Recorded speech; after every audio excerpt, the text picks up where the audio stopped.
But yes, if I go through that route, do you think I'll be able to do what you say I should do, or eventually? But again, I want to ask you: does it worry you that we've had two governors after him who were unable to do that? Now, does it really worry you that these governors were rubbished by him?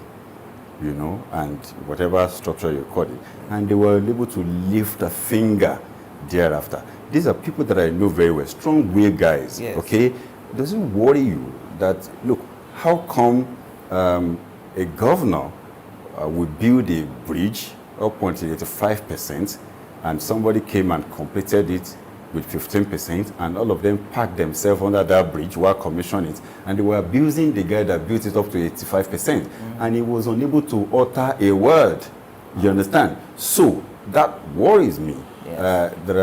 Perhaps there are more to it when they were making themselves governor.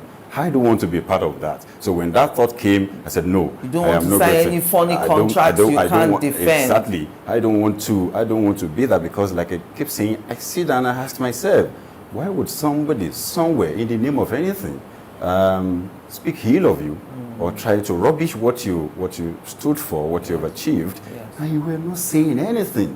You were not doing anything. And they keep talking about loyalty, as if loyalty should be one-sided thing. It should be reciprocal. Exactly. If I'm loyal to you, you give me some things back. Yes, but you see, love him or hate him, he's not the only governor from the class of 1999 to 2007. There were other governors then, but for some reason, he has been able to build a structure. My question is, why has no governor after him been able to build that type of structure, a structure that enables you to populate the House of Assembly, thereby holding everything together? Why didn't any of the governors after him have the audacity to also set up, build up, lay a foundation for a strong structure? Okay, that's really not true. I'll give you an example of somebody who has done better, who is doing better, but you didn't hear his name because he's been able to put some human face in it. You didn't hear his name because perhaps he's not as greedy as the other person, and that's speaking about James Onanefeibori, who was even while in the prison abroad, still installing. They put a structure, a system in place that produces, that throw people within that camp till tomorrow. And when he came back, they're still referring to him. So I won't take anything away from him. I would say he hasn't done well in doing what you mentioned. But I would then say to you that perhaps he was doing all of that for a selfish reason. And I'll tell you why. Okay, now today, what you hear with his presidential ambition and every other thing is that, why would somebody else want to run against me? He's an ingrate. I made him. Why would this person speak ill of me? He's an ingrate. Isn't that just all political talk? I'm coming. I made him. Why is this coming up? I made him.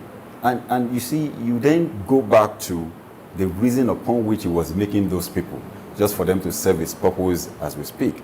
Let's compare this person with Jakonde. Today, you don't even recollect how many commissioners that served with Jakonde. But Jakonde built institution. And today, you can readily, even if you want to rubbish Jakonde, those institutions that he built are ready to, provide, a defense for him. In this case, those that you built for selfish reason are the one coming against you today. So there are two different things. So when people keep talking about it, build this, we don't need you to build people. Build this station for us so that everybody can enjoy. So you keep telling us, I made this man, I made this is an ingredient, that's an ingredient. So you were perhaps making them for your selfish reason. And that is why all of this is coming back to haunt you now. Join us again after the break.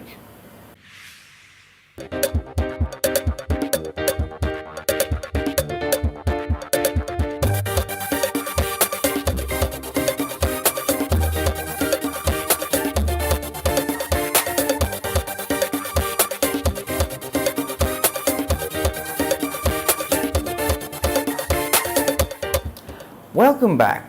Some people say to me that, Mr.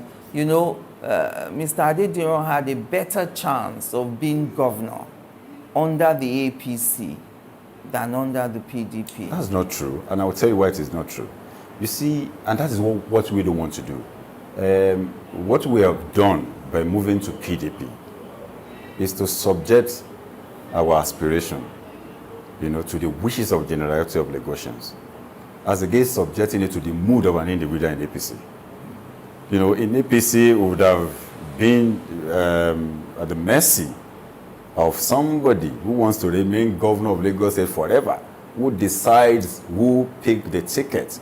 And if you look at him, that's why I said I couldn't have been, that I know, aside the fact that if you ask me if I actually want to be. Mm-hmm. So that we've taken the best decision so far to tell the people of Lagos that, look, did you know what happened on the 21st of January here in Lagos? We moved from the ruling party to the opposing camp. That speaks volume. It's something that you've never seen in a long while. Yes. It shows that we are not playing politics of bread and butter. They did all they could to get us remain and do all of that. But because we know that we put this, structure in place for one purpose, to take over the government and return to people. If it's all about me, they've done several offers. That is enough for me to say, okay, everybody go home, we are done. Yes. But no, I've got people.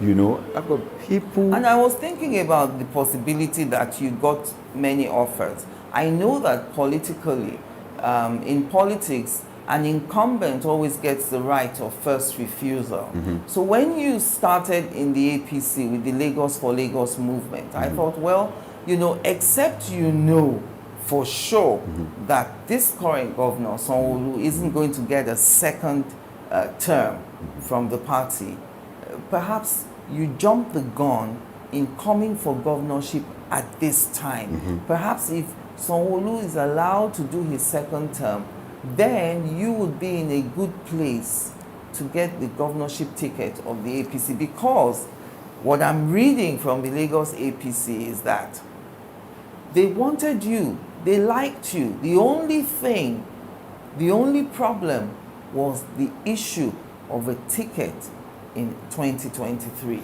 Okay, let me say this to you. I don't need anybody to like me. It's not a status quo in Lagos.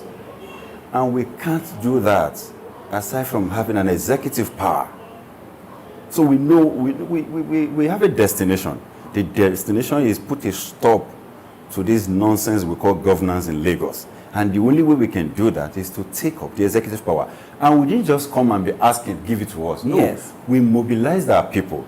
If you follow the process in APC, we did congresses in APC. World Congress, IGA Congress, and the State Congress. So what happened? We bought forms in APC to participate in the Congress because we've got the people. So, and the status quo, saw us as a threat, and they said, okay, they're not going to do elective congresses, that they're going to do a consensus. And you see, the definition of consensus is that every party comes together and say, okay, we've got 14 positions, how do we share it? You can say you want to give us 10, or you want to take 4. If we're not comfortable even with that 10 that you are giving to us, the constitution says there must be an elective. Yes. The moment you have a dissenting voice, at the consensus, there must be an elective congress. So what they did is that they didn't even bother to call us. So somebody, that man, sat somewhere, wrote a list for the World Congress, and said, okay, these are the people that I've chosen. We bought forms, we paid, into the coffers of the party. You understand? Yes. But we went ahead to have what we call a parallel congress at the world level, at the state level, at the local government level, and at the state level. Listening to you, sorry just to cut you in, there's just something you said now. You bought forms. Yes. Yet somebody wrote names. Those people whose names were written, why do you think they don't come up to say, this process is wrong? You can't just write our names, even though I'm benefiting. My sister, if you're benefiting from a bad system, you won't see nothing wrong with it. And that's their case. And we're not even blaming them. They won't see anything wrong in it because they're benefiting from that bad system. Okay, simply put. Yes. So we did this, we did all this, and we were not ready to recognize our congresses. And the next thing for us, we had an option of going to court. We believe it's just going to be a waste of time because 2023 is around the corner. So what we did was to, created the necessary implosion within the strong base of the status quo, and we moved that to PDP. And if you want to ask us why PDP, why PDP? PDP? Because Lagos has always been either Action Congress or APC. I'll tell you. I'll take you back to 2015 when APC took the center, and you see people coming to tell us, "Oh, it was Tinubu, it was Buhari that took the center." And I said, "No. It was an implosion that occurred within the PDP that informed APC taking the center." If you remember, it was the time that PDP lost 5 governors. Okay, the Kano State governor then Kwankwaso left. If you take Kano from northwest, what is left in the northwest? Wamako left in Sokoto, the state of Caliphate. Yes. If you take the 2 states from northwest is gone. Yes. Rotimi Amechi left from Rivers State. The moment you take Rivers out of south, there's nothing left. Bukola Saraki left from Kwara. Take Kwara away from North Central. Nothing is left. Atiku left, from Adamawa in the northeast. What is left? So add Lagos to it. Okay? And it was the implosion within the PDP that informed APC taking the power at the center, which means it was the same PDP that won 2015 for APC. Because if you ask me, how many times has Buhari tried with his 12 million votes? Did he get it? How many times has Tinubu thrown up candidates, to run? He threw up Ribadu, Atiku. Did he get it? The answer is no. So it is the same thing that is playing out in Lagos. We are in PDP today, and we are going to join our forces with that of PDP to wrestle power from APC. And if you like, you can say it's the same APC that want to wrestle power from APC. Where? Again, but one thing I know is that joining the PDP is because we do know it is structure that wins election. You need the spread, you need the structure everywhere to win election. So combining what we're bringing from APC to that of PDP, it spells doom for APC in 2023 already. So it is what it is. Even if you have all the money. Yes. All the money. Okay, I'm going into this election with my pocket loaded with money. And okay, you want to engage even in vote buying. You still need structure to buy those votes for you everywhere. So in 2023, okay, there's a terminal point of APC government in Lagos. PDP is taking over, and I'm going to be the governor. Mr. Adedero. Yes, please. Sanwo-Olu has done well, relatively. Well, it depends. Listen, I know COVID affected things. Tell me more. People like him. He's look. Everything you said, should I ask all you, that pressure you talk about, people see it. Should I ask you this question? Yes. Between Sanwo-Olu and Professor Zulum of Borno State, who has done more? It's there for everybody to see. That guy is governing a war-torn state, and he's doing very well. That guy's revenue is nothing close to what we've got here. But that guy's landmass. He doesn't have the population that we deal with here in Lagos. Let's balance it. Let's balance it. We're trying to measure or give, example of doing well. Yes. Let's balance it. That guy is everywhere. That today, whether you like it or not, maybe when you take Wiki out of it, then is unavailably exactly Zulum. A performing governor. I'm saying this as a PDP man. I'm giving him that credit. Yes. And just for you to know that I'm not just... So if I speak about when you say Sanwo-Olu's achievement, then I will ask you that what can you see as a Lagosian in almost 3 years of Sanwo-Olu in office? In Nambode's first 2 years, we've seen on the street of Lagos, Abule Egba flyover, Aja flyover, the International Airport Road. These are projects that can see and point to. So point to one thing significant that you can say there's one that this bridge, guy there's has one done. bridge they are building They are around that building in Ikeja. third year. They are building in the third year. Come on. This is Lagos. This is a state that rakes in over 40 billion naira on a monthly paper, basis. let me tell you what, on paper, the IGR of Lagos grew from 600 million naira a month in 1999 to over 45 billion a month in 2021. And I'm quoting those figures directly from the governor, Sanwo-Olu. How can you better that IGR? Okay, I'll first tell you this. What you've got is the declared figure. See, I've been in that corridor for over close to 2 decades, you know, as consultants. You know, my company worked for Mr. Tunde Fowler as chairman, Lagos Internal Revenue Service. You know, I worked closely with Akiambode then as accountant general of the state. You understand, I had stuff to do with Olumide Ogunmola of Alpha Beta then as chairman. So I can tell you how much we was making. Was tracked. Are you saying that this 45 billion a month is not? I'm just saying to you, you're asking me a question, yes. How do I do? What I'm going to do is very simple. First, block all those things that the daddy of Lagos is taking away from the state and bring it back. You will see have evidence? the idea. Listen, you can't say the daddy is taking some things. Do you have the proof? Because we've seen the proof code of conduct. Hold on. The proof is there for everybody to see. Alpha Beta is one proof. Let me give you an example. You see, you can have something legally right. Because I was going to say morally wrong. Alpha Beta is not illegal. I'm saying you can have something legally right, but morally wrong. It's just like, yes, I pick my wife's sister to say I'm going to marry her.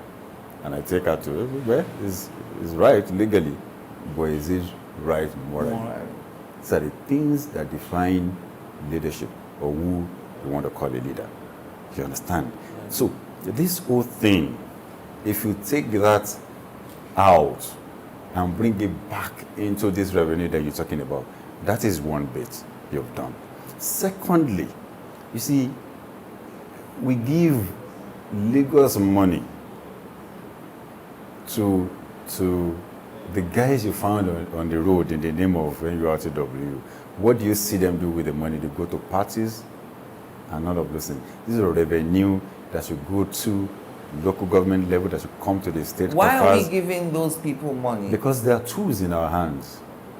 When you say tools, what do you mean? Of course, foot soldiers. You know what it's like. You know, you've seen. You know what they do. You have an idea. We all live in Lagos, okay? So, and you need to service, you know, whatever it is they do. And that is what we get. These are the parts of the revenue that should come into the coffers of the state. Okay, let's even leave this 45 billion in question. Yes. How do you go about boasting that you make such huge amount of money and we can't see it on the street of Lagos? Because you do that, you go away with it because there is this conspiracy of silence in Lagos. People see things and they don't want to talk. And you also come with impunity and say, and brag, I've increased the revenue. Where is it? Today, we still have at the general hospital, if we get there, people littered everywhere in the name of no hospital bed to accommodate them. Or they tell you they have some in public hospital, some special bed space. If you can pay for it when you get into it. See, there are things that we can do differently. What about government automating all our health institutions in Lagos, both private and general hospital? Automation in the sense that, look, you cannot transfer any patient from your hospital, except, and of course, you know there is a bed space in the general hospital you're going to. So you just see it on the system, just like picking a seat on the airplane, okay? If there is no space, keep giving that person paracetamol, whatever you are giving that person in your hospital, and maintain it where you get space. We can do all of that. This is not rocket science. It's about fresh ideas And these people that you have in government of Lagos cycling themselves for the past 20 years, they can't even get this done. They are all tired. We are all tired. Lagos need fresh energies and new ideas. Listen, Okay? your fresh energies, your new ideas, some people will resist. All those within the civil service, for instance, who are benefiting from the structure as it exists today, they will resist you. Look, if you've worked close to government and you know how recalcitrant civil servants can be. Let me tell you something about that. Leadership. If you provide that leadership, they will sit tight. Nobody wants to lose their job. What we have is a leadership problem. We used to have a governor in these states who came, made the law, and said to anybody that, look, you don't drive against the traffic. If you drive against the traffic, we're going to have your brain checked. If you drive aside the fact paying the fine, there is so many penalties. You don't drive on the, and somebody comes up to say, now, and the next question is, do you want to go on the wrong side of the law? Why are you complaining of the penalty? Yes. So what's your own? And that governor followed all of this, follow through. And something then happened thereafter when another governor came. It happened to me. It was a personal experience.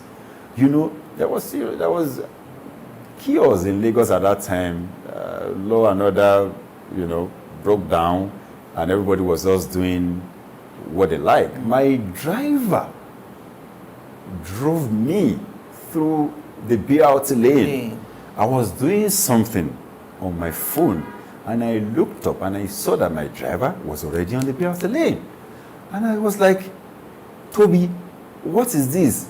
And he's looking at me at the back and said, I want a council. Exactly. Because the new governor had come in. And there was no resistance whatsoever to those that have been plying through it. So the same thing with this civil servant that you talked about. If they see that a new governor or a new sheriff is in town and is saying, let us do things right, they will do it. They will sit tight and get it done. They will do it. They're not bad people. All you need to do is provide that leadership. They will follow suit. They can be very loyal when it comes to, safeguarding their job. I have been one somehow. I know what it is. Yes. Okay?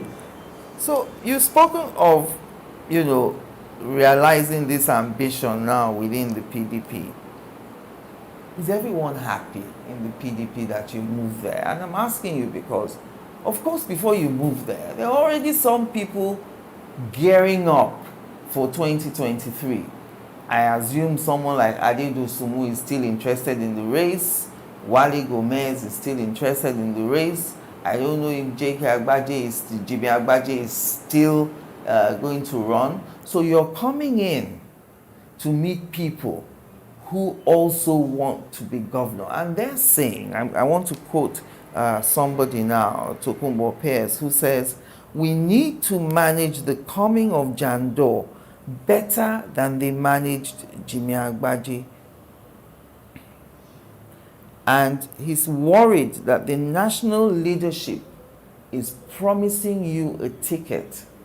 And that's why you moved to the PDP. Well, that's not true. There was no promise of a ticket anyway. And I'll say this to you. PDP is more democratic compared to where we're coming from. And there is a latest example to that happened yesterday. But before I answer that, I'll take you back to the questions that if some people were happy or not. For those who understand what it means for your party to win, not you winning now, what it means for your party to win election, can't but be happy that we have some people coming in to join them. Some forces coming in to join what they've got.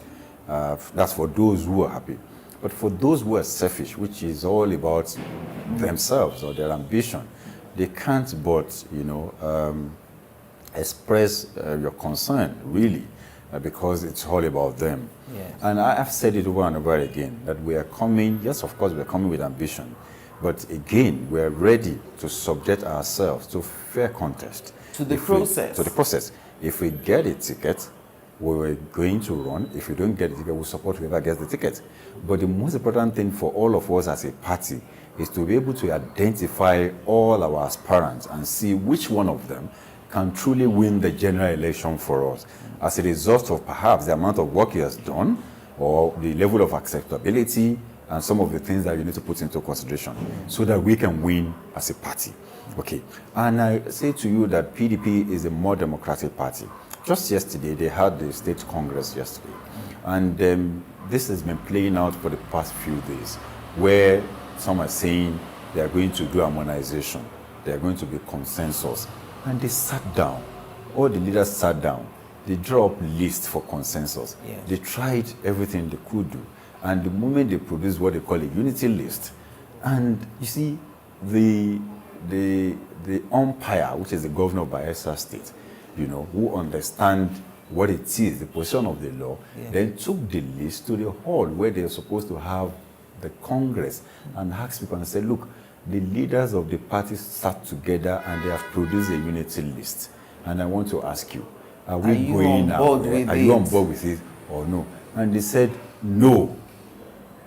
And boom, it was elective Congress. If we were in APC, of course, a final whistle has been blown. Everybody follow Babati Sokwe. That's the thing about PDP. Yeah. And that gives us confidence that if we come into PDP, we appeal to people, they see believability in what we've been doing. They see that, yes, you know, we mean business, or how much work we have done to win for them. They can't but support us. So we're very confident that, you know, of course, the names that you mentioned, they are equally qualified to be governor of the state. Nobody's taking that away from them. Adedosumo, for instance, Awale Gomez, all of them are qualified, you know, to be governor of the state. But what we are saying is, which one of us can truly win the general election for the party? And that is what is up for grab as we speak. Yes. If you don't get the ticket in the PDP, what next? What next? I'll work for the party to win the general election. You see, the only difference you can then have is probably there are millions of people, there are hundreds of thousands of people who are within the status quo today in APC, who will not come to PDP with us, but who are tired, who want to be free, but who can't come out because they know the status quo will always want to blackmail them with one thing or the other. You know, they are waiting patiently for them to see that person they can relate with on the ballot on the other side. They are ready to wreak havoc from within. But the moment they see that, oh, it is not us, they're naturally just going to go back and feel like, you know what, it is the same thing. That's the advantage that we've got. And that's what we need the PDP as a party to see so that we can win for the party. There is a lot to share. There is a lot to fight over when we win, you know, the state. Aside from what we're fighting over now, structure and all of this, there is a lot to fight over. We have, at least for the first time, a lifeline of 4 years for us to use. You understand? So that is what is in play. And again, I will say this to you: for other Lagosians who are not even partisan politics, we are not into partisan politics. Okay, they will look at what we represent. Us being on the ballot for 2023 won't just be PDP be on the ballot. It will be a breath of fresh air on the ballot. And that is what they want to connect with. They want to see, can we do something else? This is me. I've never been appointed before. I've never been elected before. You understand? And that's another thing. You're coming in to go for the highest office. Yes, because... And you don't have any public sector experience. Don't say I don't have any public sector experience. I just said to you that I've been in that corridor of power for close to 2 decades. Consulting. Let me even say to you, all of these policies that you see them execute, we put it together. Yes. You understand? We sit at the corner, we give them direction as consultants to say, okay, this is what we do. Those who say to you that perhaps you could have started first in the House of Representatives or go to the Senate before? I will say this to you, that I've been qualified to run for election as far back as 2011, 2011. I could have gone for House of Assembly. I remember when I was born in Mushin.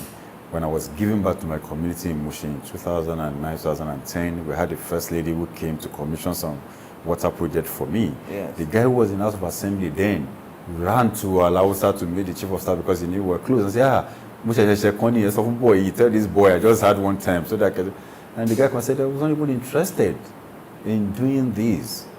Okay? For me, it's not just about being in office. Like I said to you earlier on, we have a destination. The destination is to take Lagos away from these people. And the only way we can get that done is to take executive power away from them. So I could have been, if I want to go to rep, or I want to go to Senate, I want to go to this. That's not, with that you can't even do the needful. You need executive power to change the status quo. Exactly. Okay, you spoke of the former governor, Akinwumi Ambode's mistakes. I want to give you your quote now. You said, I won't go to party leaders to beg them to give me their supporters because I do not want to repeat the mistakes of former governor Akinwumi Ambode. End of quote. What mistakes are you talking about? You see, when we started Lagos for Lagos, our strategy has been to commit that unpardonable sin in Lagos. Which is? Which is you mustn't build structure.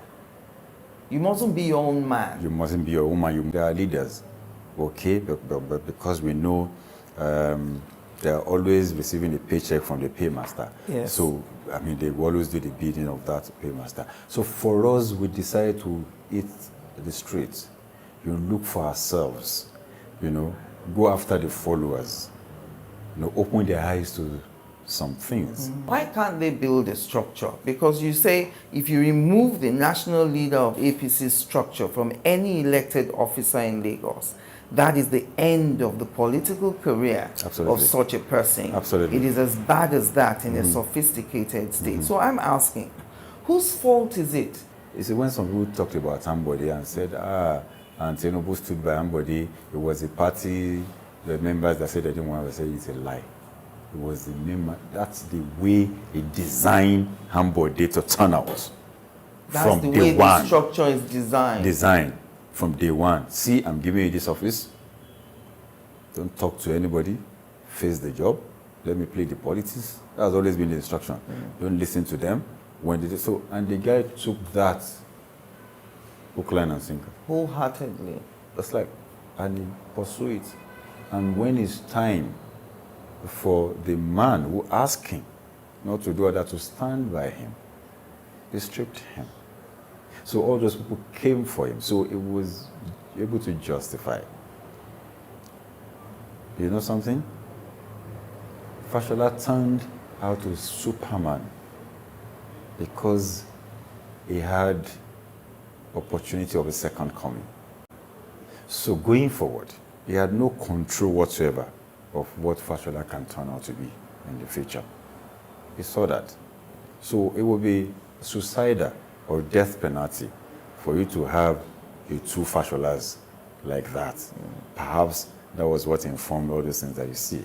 So when they come and say it was party members that rejected him, he said, no, it wasn't party members that rejected him. So we learned from all of those mistakes, and we believe it would be stupid of us for us to repeat those mistakes. That's why we have to come through this. What is your vision beyond removing that one person? Or are you saying that whatever you want to do is predicated on the removal of that one person, without which nothing else can be achieved? I just said to you, let me first say that we haven't started campaigning because there is no, we still have embargo on that until INEC lift that for us to start campaigning. Yes. Yes, of course, we already have our blueprints in place, to do that. The moment it happened, we'll tell you what we are going to do, yes, differently to make Lagos work for everybody in Lagos. However, I will say to you that even this current governor that we're talking about would have done well if it happened to be an independent governor. perhaps he would have done well. How does APC then continue to win elections? We're coming from the same party you said that would be winning, and we're the foot soldiers of that party.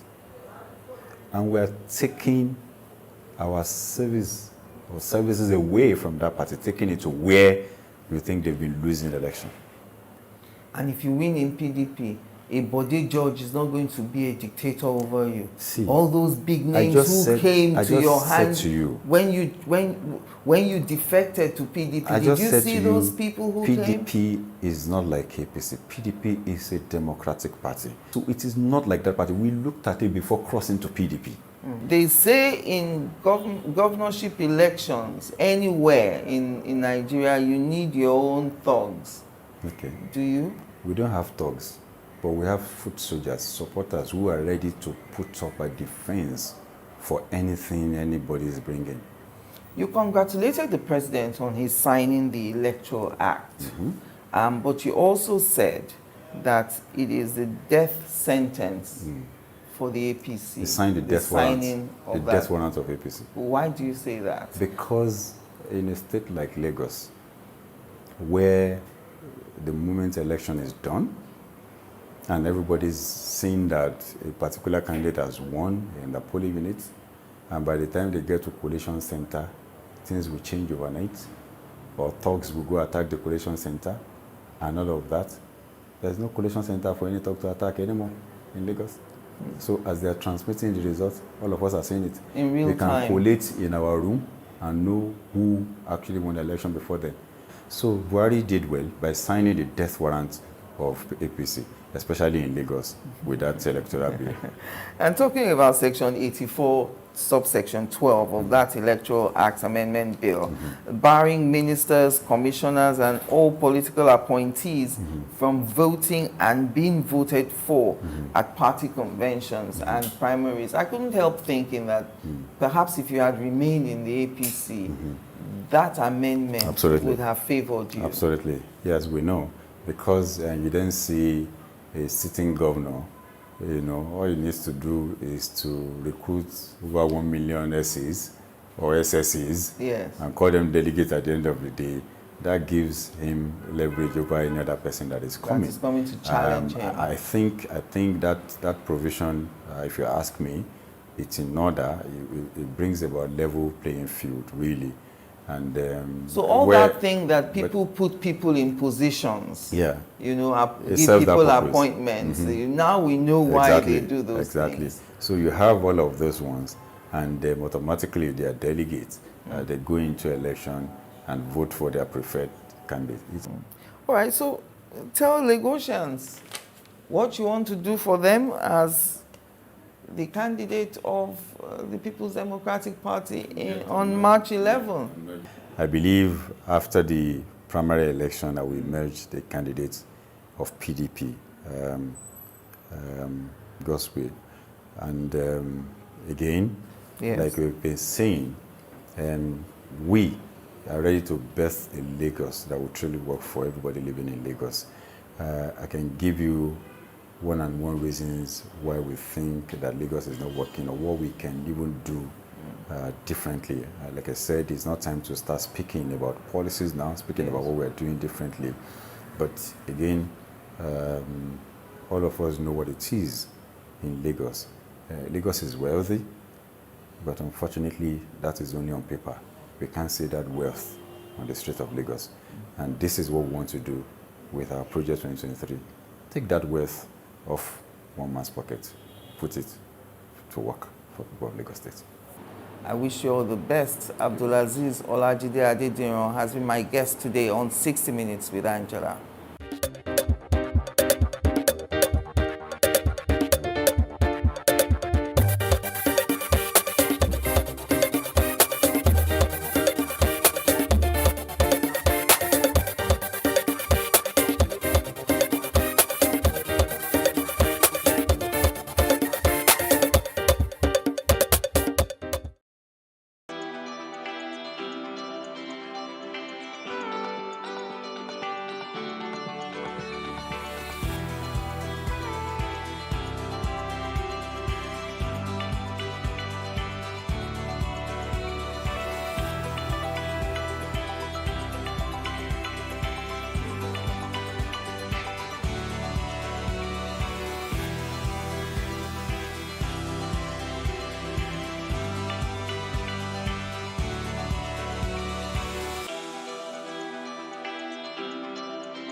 for me, I wanted to change that culture. I didn't believe that until you see a white man or you see a foreigner in the kitchen before you can believe that, you know, good food is going to come out of that kitchen.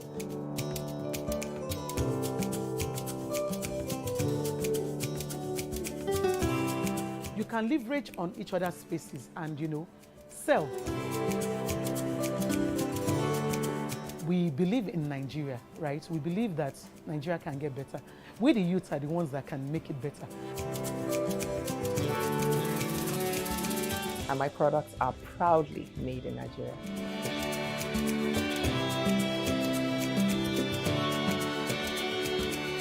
Made in Nigeria, showing every Tuesday at 10:30 p.m. and repeats on Saturday at 8:30 a.m. Hey, what's up, guys? You're welcome to another edition of Plus Event, and I remain your host, Ifeoluwa Oshuke. Your absence isn't an excuse anymore, as Plus Event is all you. So I'm surrounded by so much positivity. No, it's okay. Yo, what's up, my people? It's your boy Starboy Terry. You're watching Plus Event on Plus TV. Stay glued to Plus TV Africa every Saturday and Sunday, 4:30 p.m. West African time. There is no voting on social media. To vote, you would require a permanent voter's card. To get your PVC, visit cvr.inecnigeria.org. Create your account with a valid email address and start the registration process. An activation link will be sent to you. Click on the link and activate your account. Fill out the form, pick and submit a convenient date and time for your biometrics. Print the application slip, which should have your QR code. On the appointed date, go to the nearest INEC office for your biometric capturing. Thereafter, you will get a registration slip to pick your permanent voter's card when ready. Get your PVC today. This message is from Plus TV Africa.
On Plus TV News Now, Attorney General of the Federation Abubakar Malami denies exonerating Abba Kyari, says he only asked for further probe. At least 200 terrorists killed in Somalian army operation.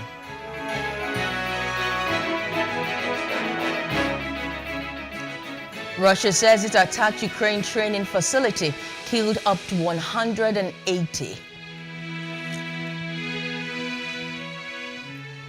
Good evening, I am Maureen Menongwezigu and this is the news now.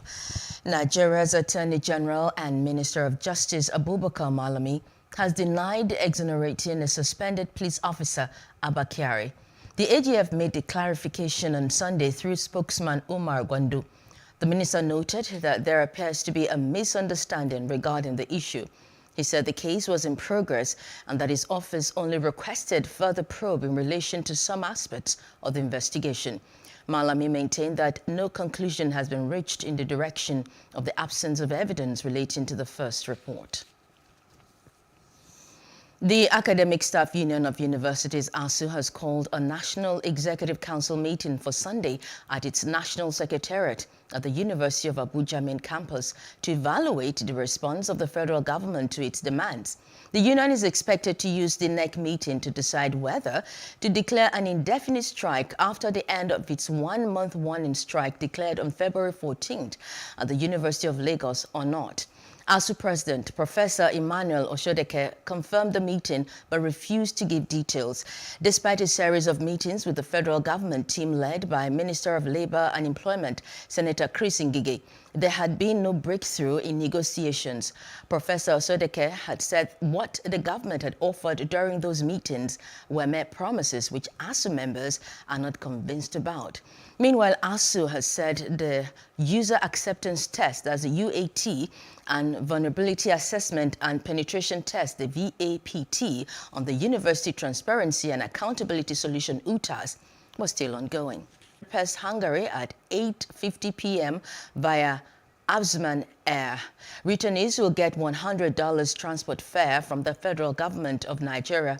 Free SIM cards loaded with 5,000 naira airtime to allow them to reach their family members.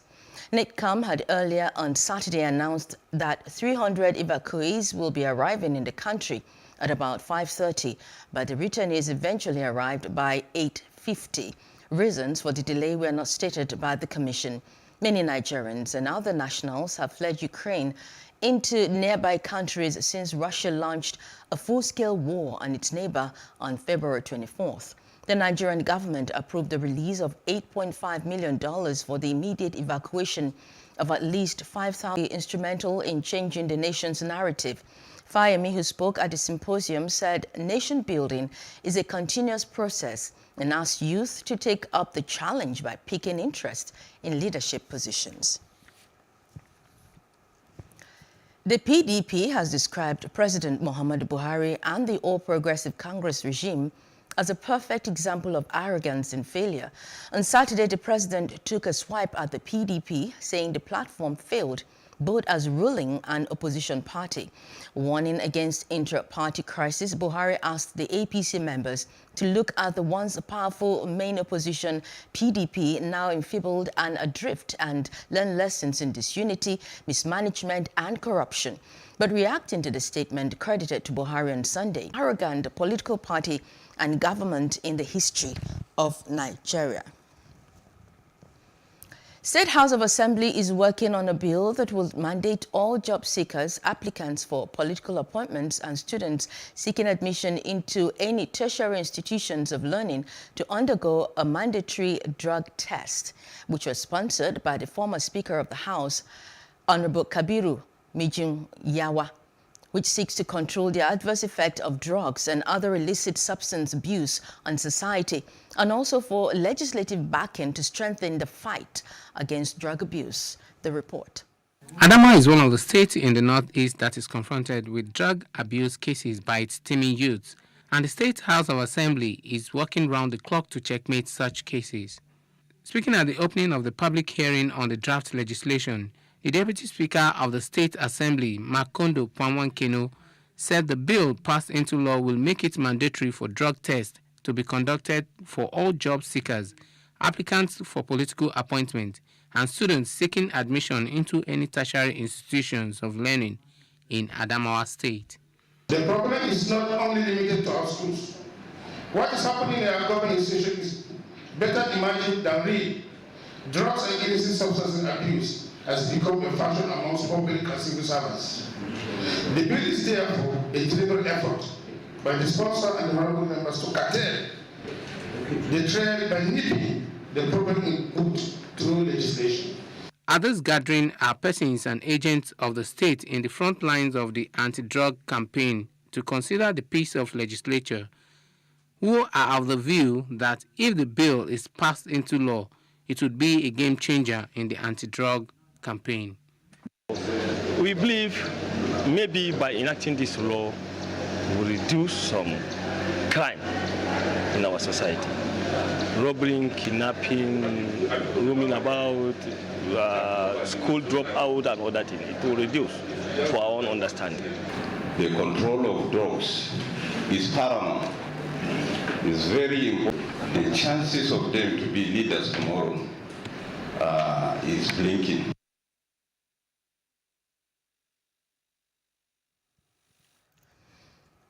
Operatives of the National Drug Law Enforcement Agency, the NDLEA, have arrested a preacher and the General Overseer of Christ Living Hope Church, Reverend Ugochukwu Emmanuel, for carrying 54 sticks of drugs. The suspect was nabbed at the Murtala Mohammed International Airport in Lagos while on his way to a crusade in Nairobi, Kenya, according to a statement issued by the agency. Reverend Ugochukwu was said to have wrapped drugs around his body before his arrest. The preacher's church headquarters is in Isuaniocha Mbaku Road, Oka, in Oka North Local Government Area, Anambra State. He has branches in Lagos and Abuja. The sole occupant of a saloon car that plunged into the river around Owode Elede in Ikorodu area of Lagos has escaped death by the whiskers. According to the managing director of the Lagos State Emergency Agency, LASEMA, Olufemi Osanyitolu, the man has been rescued and taken for further medical examinations. The Edo State Police Command has reiterated its commitment to rid the state of criminal elements as well as create a conducive environment for law-abiding citizens. The command spokesperson, Katongs Bello, made this known when kidnapped suspects alongside a fake alert specialist were paraded. An interaction with Plus TV News crew sees the suspect narrate their level of involvement in the various crimes they were brought in for.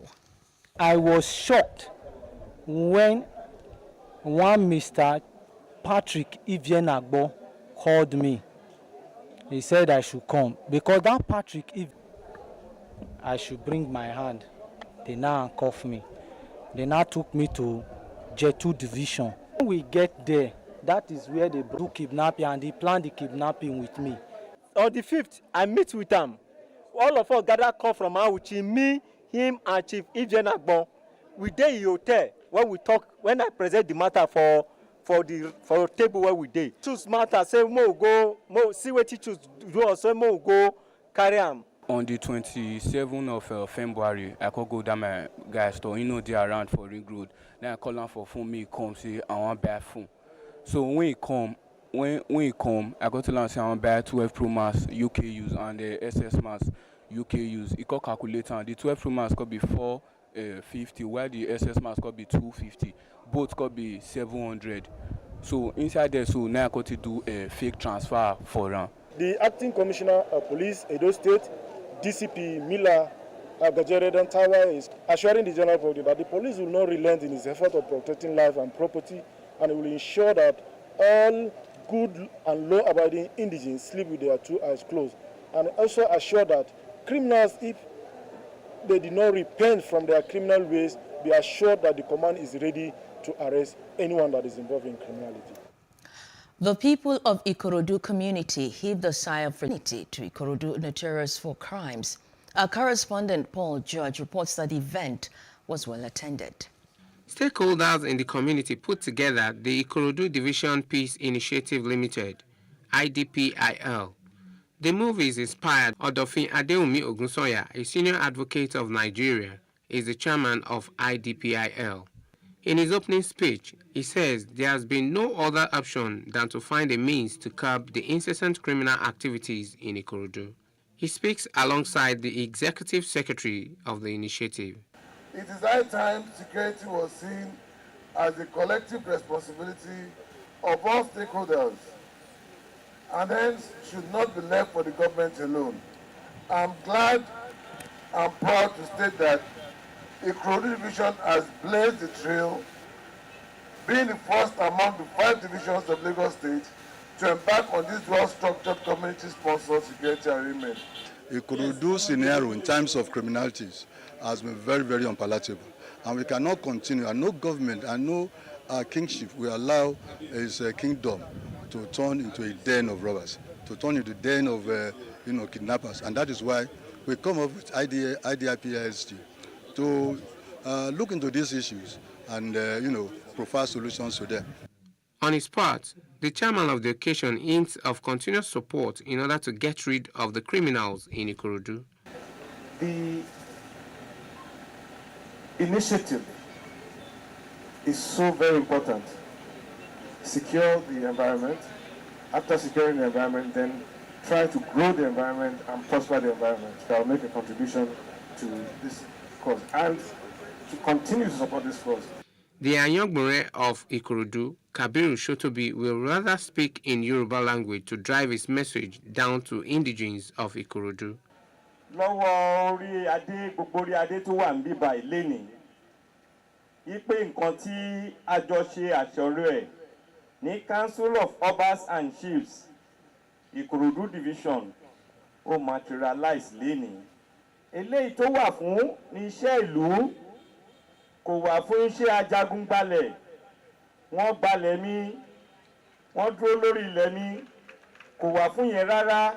Wọ́n tẹ̀ ti ṣe insurance fún wọn to look after 4 of their family. The high point of the event is the unveiling of utility vehicles and 20 motorcycles for security operations within the community. It is hoped that this move will achieve its obvious aim to rid Ikorodu of crimes. Paul George, PlusTV News. At least 5 passengers have been confirmed killed and 3 others critically injured after bandits armed with sophisticated weapons opened fire on a vehicle passing along Yantumaki Dantmusa Road in Katsina State. The state police spokesman, Gambo Issa, confirmed the incident to newsmen. Dantmusa local government area is one of the most vulnerable areas in Katsina, sharing boundaries with the dreaded Rugu Forest and areas like Safana, Kankara, and other communities in Zamfara State where bandits are reportedly still very active. Well, joining us now is former Assistant Director of the Department of State Services, Dennis Amakre. Mr. Amakre, good evening. Good evening. How are you today? I'm fine, thank you. Well, the last time you were here, you agreed to a submission that the violence being witnessed in the north was just a tip of the iceberg. Now, at least 103 persons have been killed in the last 1 week. That's an increase of over 900% when compared to the previous week. Mr. Amakre, we're not even at war. I think we are at war. We are at war. Internationally, there are too many people dying in Nigeria. And then, of course, apparently we are not addressing this thing properly, whereby, you know, the last time you interviewed, I was on this platform with you, we talked about it, and it's not gone away because we've not been addressing it properly, the way it should be addressed. How should it be addressed? It's gone on one time too many. It's just so... Yes. How should it be addressed? You know, we are not basically pursuing this thing systematically. We are more episodic, you know, or we react in our response. Bandits have kidnapped some people, then we mobilize people are sent to that place. Bandits have attacked a train in Mapuja, Kaduna way, and then the Inspector General will send some people down there. That is, you know, fire brigade, so to say. You know, we have to pursue this thing systematically. And then systematically means we go back to the drawing board, we plan properly, and then, of course, know the strength of the enemy that we're dealing with. Because we are still looking at these people as bandits. They have foreign support. And this support has made them so strong, they are not scared of our military. They are busy attacking military installation, ambushing military convoys, even governors' convoys. So I think we have to go back to the drawing board and re-strategize. Okay, well, just today there are reports of 5 people being killed as bandits opened fire on a vehicle in Katsina. And it's coming at a time, Mr. Amakre, when the Secretary of the Federal Government says that the country security situation has improved. Are they so blinded to the reality on ground, or one doesn't know how else to describe this? I think we're looking at different statistics. We're looking at different statistics. Yes, there are some gains that the military and security forces have achieved. There are gains, definitely. But also, there are some that affect the ordinary man. And that is where we should be looking at, really. Because when you look at it, but if you are not in school, you know, but I know that the security agencies are doing the best they could, but there is more that the government need to do for these security agencies. You said they are doing the best that they could. The best is not enough. What should be added to this best to get the needed result? Because result is the name of the game. People are being killed. Yes. Yeah, result is the name of the game. And then the best is not enough in the sense that we are still using an old wine bag for new wine. Indirectly, what is going on here is this. Our population in the security agencies is not enough. Like we're saying it, you know, we are in a state of war. And now the police had approved only 10,000 policemen a year to be recruited into the police. 10,000 for the next 3 years. Right now, their number is around 350 or 400,000. The military is not up to 300,000. Army, Air Force, Navy. They are not up to 300,000. So where, you know, when you are, like there is a fire and a big fire that is burning a house, and then you tell people to, instead of even buckets of water, tell them to carry a corpse and carry water and pour at the fire and see if it will put out the fire. So why are they not recruiting enough? Funding? We are not recruiting enough. We are not. Consider our population and our present situation, which is a war situation. So why are they not recruiting enough? Why are they not recruiting enough? I don't know. That is what the policymakers have to come up with. Well, the issue of funding has come up. The Governors Forum is saying that they provide more than the federal government. That's for police. Yeah. They actually provide more for the police. But the police, like I said, the police is about, let's say, 400,000 people for 36 states. Think of the local government, 774 local governments. So how do you distribute this and then make them so effective in dealing with the problem we have at hand? So there is need for the police to massively recruit. You have the military to massively recruit. And then, of course, get the security agencies like the DSS and other agencies to massively recruit. Our borders are porous, but the number of custom and immigration officers cannot cover those borders.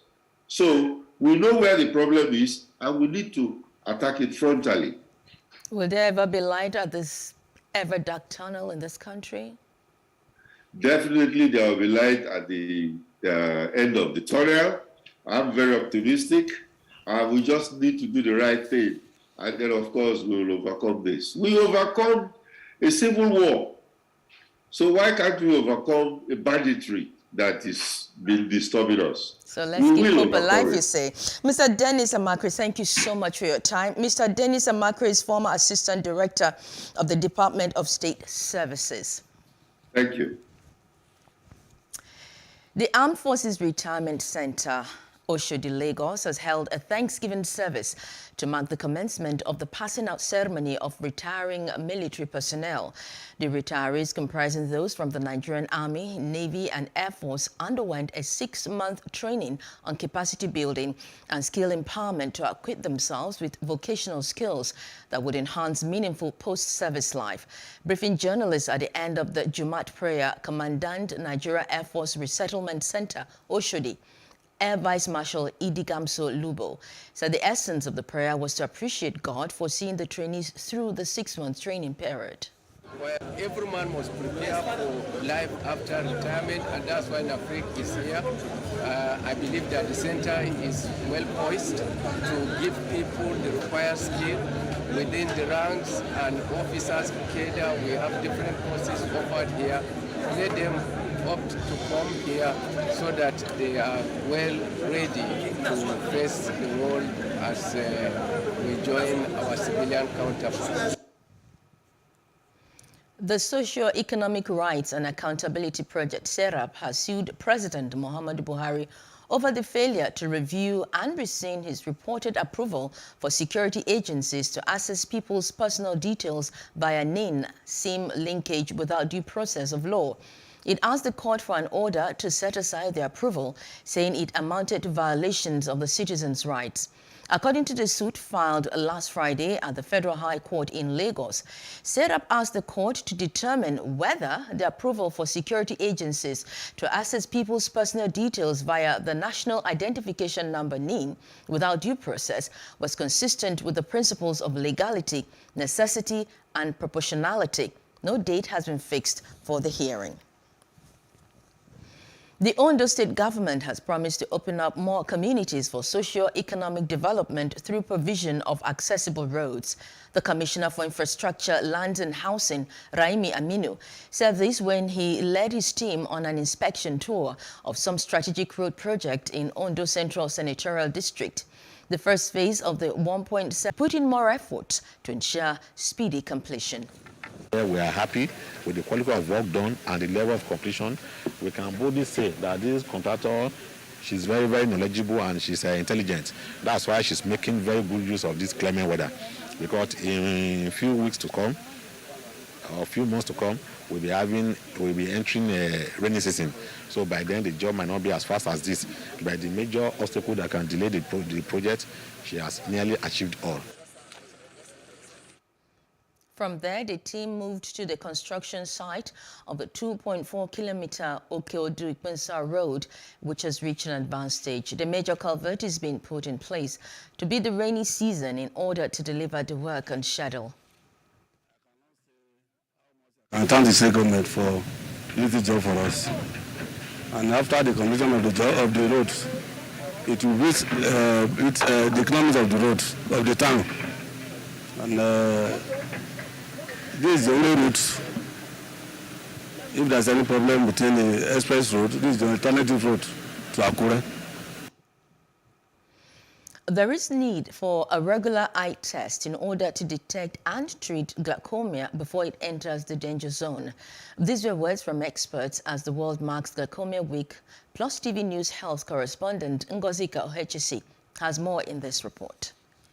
Each year, the World Glaucoma Week adopts a common theme to observe the initiative. This year's theme is "The World is Bright, Save Your Sight." This brings to fore the need for citizens to take responsibility and good care of their eye to prevent vision impairment and irreversible blindness caused by glaucoma and other blinding eye conditions. This initiative puts a spotlight on glaucoma as a leading cause of preventable irreversible blindness worldwide.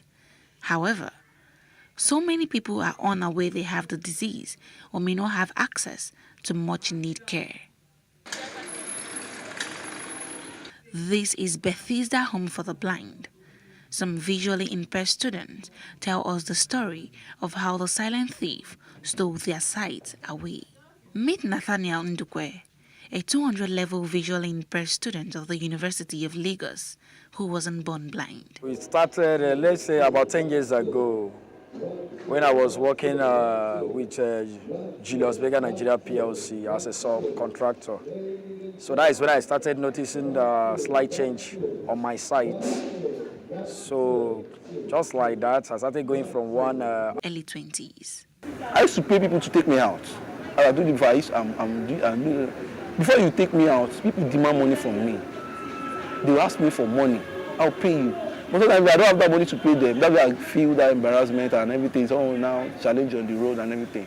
Their eye condition isn't stopping them from improving and working towards achieving greater visions. I passed through the craft class, so I learned how to make bead and otherwise. So that before I now moved to the jam class, where I sat for jam. So there have been a lot of improvement. Who would ever believe that a blind person can still go to school? You can bring any computer to me now, I will operate it the way you operate computer.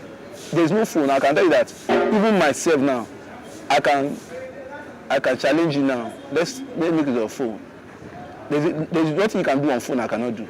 With over 15 years of experience as an optometrist and an eye wellness promoter, Bruce Azike speaks on how to reduce the risk of developing glaucoma. Now, number one is a family history of glaucoma. If your mother, your father, or someone in your family has glaucoma, there is a likely chance your risk of getting it is high because it's hereditary. That's number one. Then two is age. Starting from age 40, people that are age 40 and above are at an increased risk of getting glaucoma. Then other things are eye injury, ocular trauma. She wants the government at all levels and private organizations to create an awareness about glaucoma while advising regular checks of the eye. Ngozika Ohaichesi, Plus TV News. On Street Views, Nigerians narrate their ordeals with online banking. Take a listen.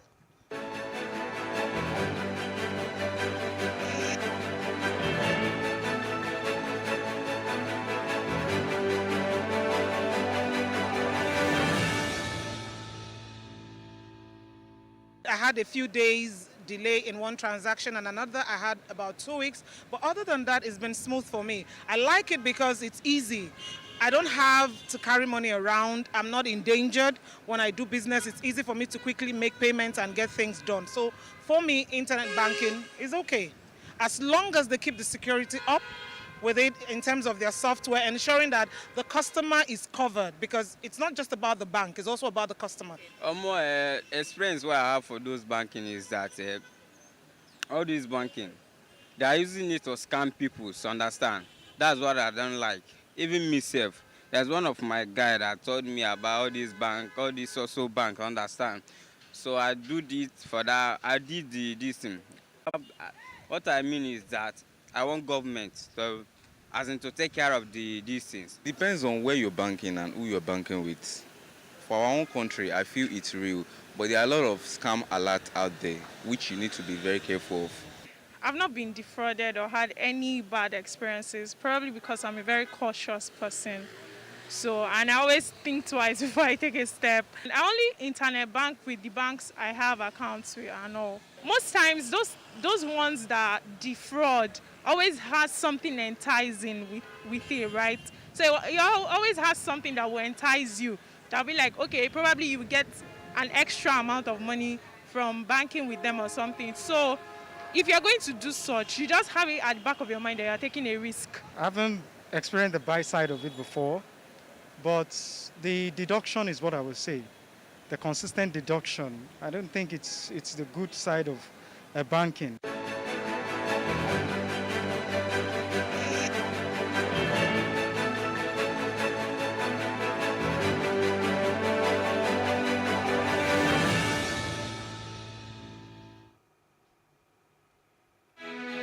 Still ahead, 27 civilians killed in suspected ADF attack in DR Congo. Details when we return.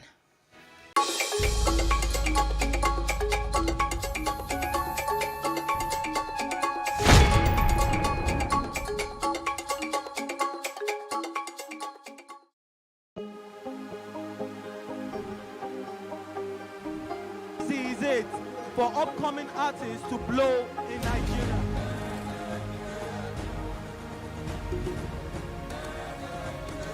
Welcome to Plus Trending.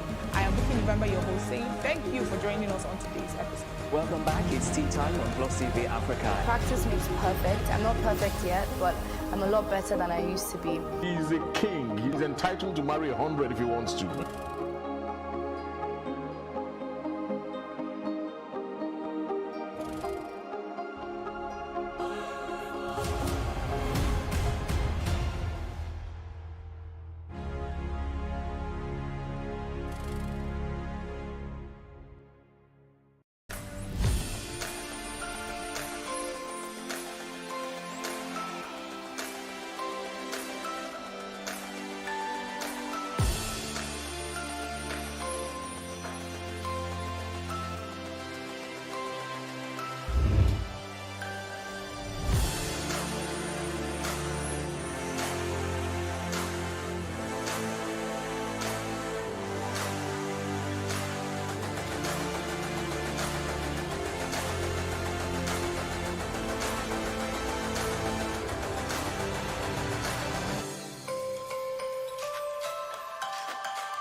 Welcome back. You're still watching News Now on Plus TV Africa.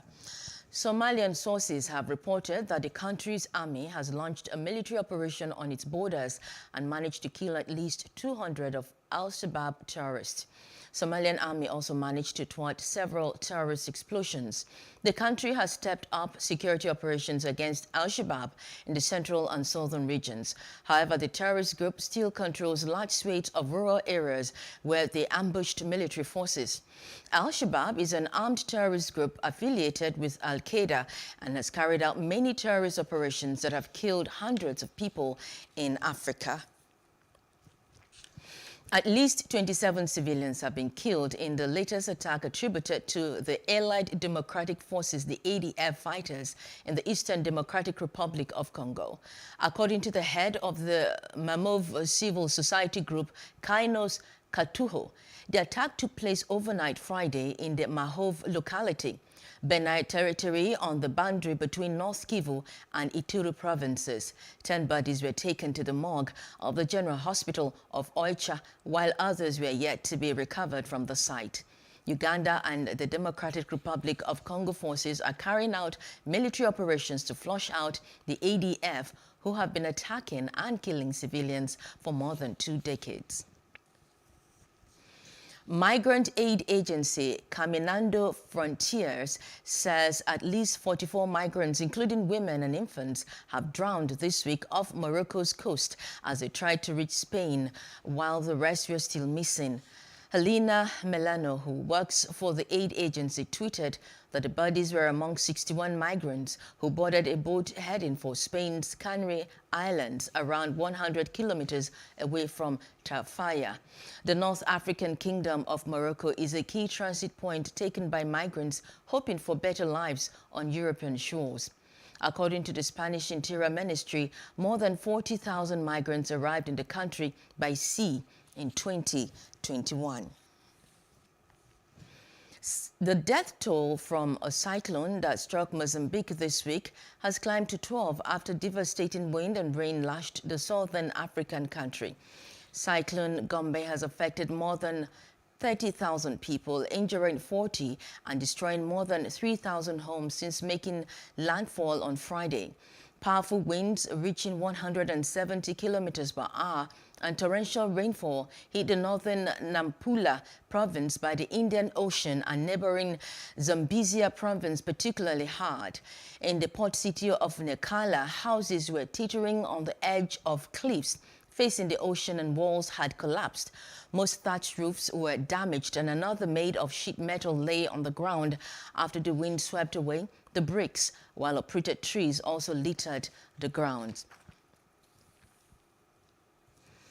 Gabonese President Ali Bongo has given a rare live public appearance at his party's Congress on Saturday. The Gabonese Democratic Party also celebrated its 54th anniversary. 4 years after Ali Bongo Ondimba suffered a stroke, he addressed hundreds of supporters gathered in Libreville to celebrate the 54th anniversary of his party, promising that he will be there for them in 2023. Gabonese will vote to elect their president and their lawmakers in 2023. Russia says it is counting on China to help it withstand the blow to its economy of access to $300 billion of its $640 billion in gold and foreign exchange reserves, adding that there was pressure on Beijing to shut off more.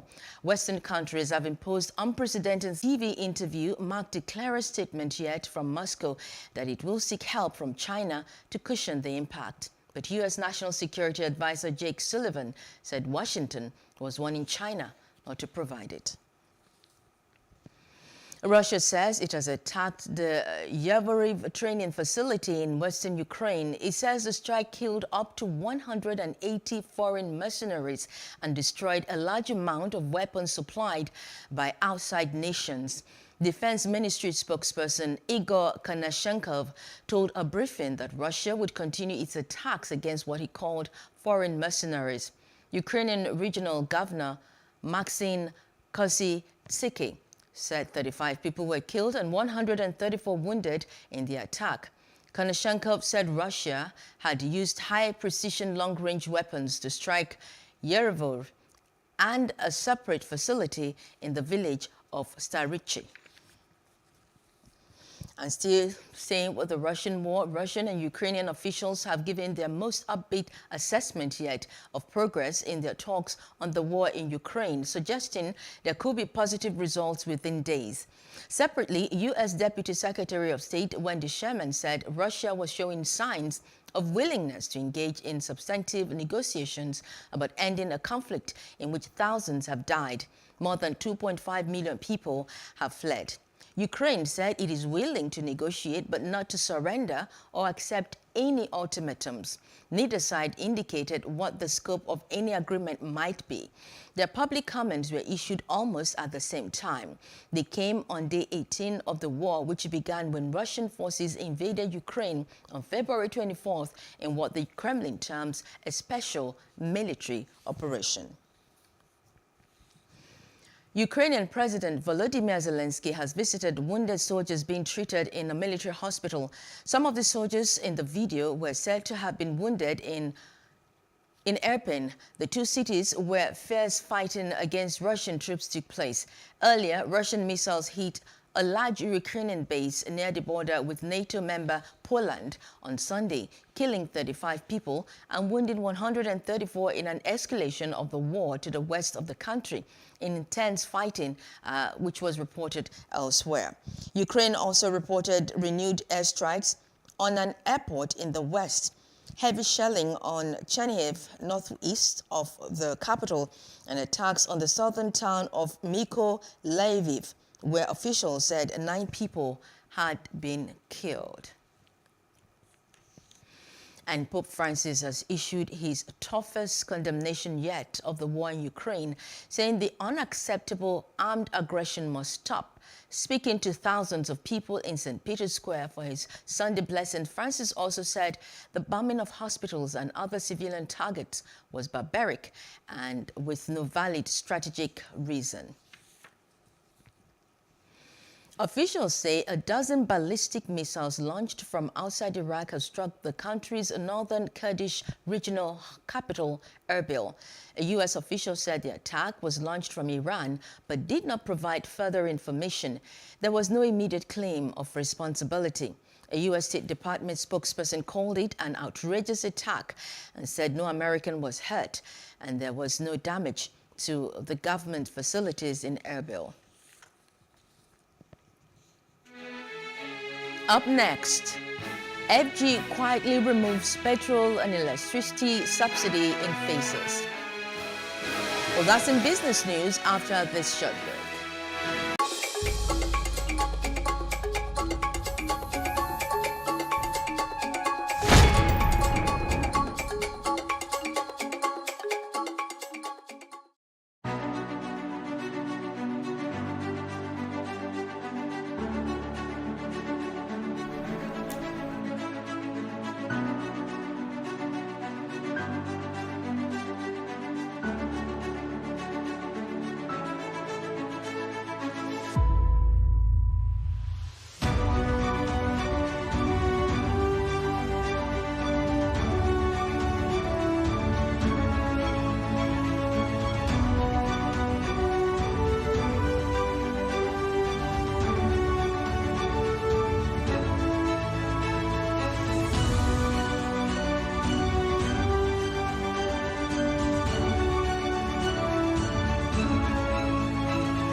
And in business news, the Minister of Finance, Budget and National Planning, Zainab Ahmed, says the federal government has quietly removed all subsidies in the power sector with a plan to gradually end subsidies on petrol. Ahmed, who spoke at the virtual meeting of the International Monetary Fund (IMF) with the theme "The Political Economy of Fiscal Reforms in Africa," said the current high price of crude oil has further increased petrol subsidy burden on the federal government. She noted that though the government had a setback in its plan to have subsidy on petrol removed by July this year, it would work with the National Assembly to have it removed in phases. The Nigerian equity markets rebounded from a bearish trade last week as the all-share index gained 0.36% in the week ended 11th March 2022. This is following the 0.13% decline recorded in the previous week. The information is contained in the weekly stock market report released by the Nigerian Exchange Group. The benchmark index ASI appreciated by 0.36% from 47,268.61 points recorded as of the end of last week to close the week at 47,437.48 index points, while the market capitalization followed suit to close at 25.57 trillion naira. This brings the month-to-date performance of the Nigerian stock market to positive of 0.09% and a year-to-date again 11.05%.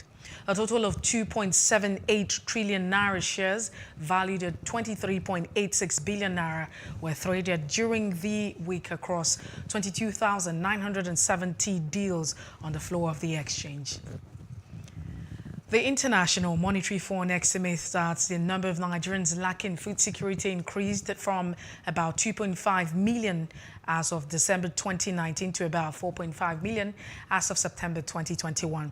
The estimate was provided in a graph in the IMF's Nigeria Staff Report for 2021 article IV Consultation Report. The Washington base attributed this increase to be a result of COVID-19 pandemic. The IMF also said that the country would continue to experience the impact of the pandemic due to rising food insecurity and increased poverty. And that's it on the business news. I am Messi Boko. Many thanks for watching. And the best in sports is up next.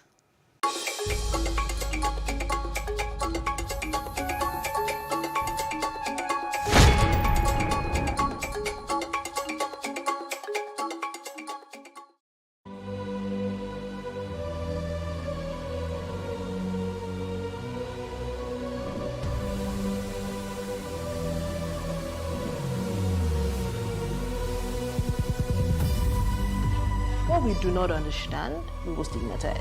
What you can see is the remaining of the tanker that exploded. The suspect equally confessed.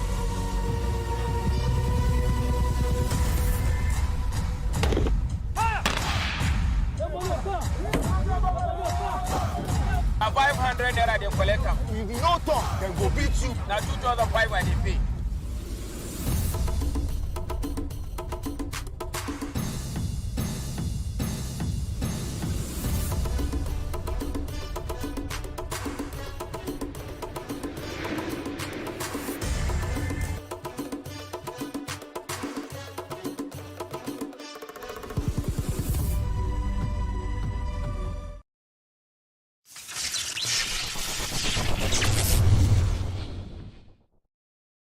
America has defended its ice hockey Paralympic gold in a rematch of the Pyeongchang 2018 final against Canada. The final result was a repeat of the opening game of the Beijing Games, with USA beating Canada 5-0 to take a fourth consecutive Paralympic title and fifth overall. Canada had 8 shots on goal in the first period compared to 3 from the Americans, but they failed to take their chances before the US scored twice in just 25 seconds through Declan Farmer and Brody Roybal. Roybal scored again at the start of the second period, and captain Josh Pauls added the fourth in the 23rd minute. Farmer put the icing on the US cake with his second and the team's 5th goal in the third period. Italy's Giacomo Bertagnoli took gold in the alpine skiing men's slalom vision impaired class. Former world number 1 Naomi Osaka was brought to tears by a heckler during her 6-0, 6-4 defeat by Veronika Kundermetova at Indian Wells. The 4-time Grand Slam winner was taunted in the first set by someone in the crowd yelling, "Naomi, you suck." Osaka was playing her 3rd event since taking a break in September. Speaking on the court after the match, an emotional Osaka said it reminded her of Venus and Serena Williams being heckled at the same tournament in 2001. The Williams sisters boycotted Indian Wells for 14 years over the events of 2001. Venus had pulled out of a semi-final match against her sister with a knee injury, and when she and her father Richard took their seats to watch Serena in the final against Kim Clijsters, the next day the crowd jeered. Serena was also subjected to boos throughout the match. Max Verstappen has swiftly shut down claims made by Lewis Hamilton and George Russell, suggesting that Mercedes will be out of contention to win the Bahrain Grand Prix next Sunday. The Red Bull man may feel quietly confident after a promising final day of preseason testing, which saw him top the timesheet. Two separate three-day tests in Barcelona and Bahrain have now come and gone to give fans subtle hints about who could be fighting out in front in 2022. Hamilton will be out for revenge after painfully missing out on an 8th world title back in December, while Verstappen will be keen to prove that FIA race director Michael Masi was not the reason for his Drivers' Championship triumph last year. And the main news again. Attorney General of the Federation and Minister of Justice Abubakar Malami has denied exonerating Abba Kyari, said he only asked for further probe. At least 200 terrorists have been killed in Somalian army operation.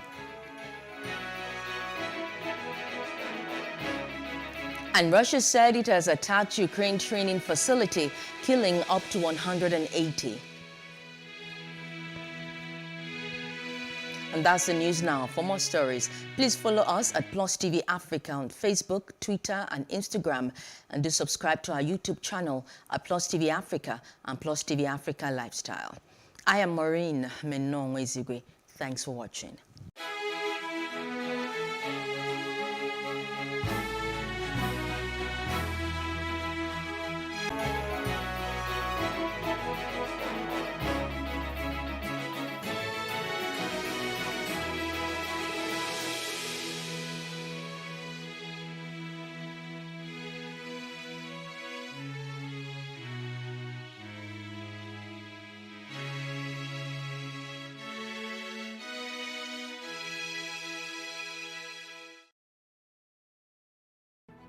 There is no voting on social media. To vote, you would require a permanent voter's card. To get your PVC, visit cvr.inecnigeria.org. Create your account with a valid email address and start the registration process. An activation link will be sent to you. Click on the link and activate your account. Fill out the form, pick and submit a convenient date and time for your biometrics. Print the application slip, which should have your QR code. On the appointed date, go to the nearest INEC office for your biometric capturing. Thereafter, you will get a registration slip to pick your permanent voter's card when ready. Get your PVC today. This message is from PlusTvAfrica. How can we have peace without justice? Plus Politics. It's not just another political conversation, it's about keeping you in the know. The relevant interviews, asking the tough questions to those that matter. Get the answers you need. Does it mean that the people who were injured, people who were shot at, those who were involved in that stampede are not going to get justice? Hating Ijaw people. I think it really boils down to two things. One, trust and accountability. Plus Politics, every weeknight at 7 p.m. on Plus TV Africa.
teaching our kids. Parents should stop playing God.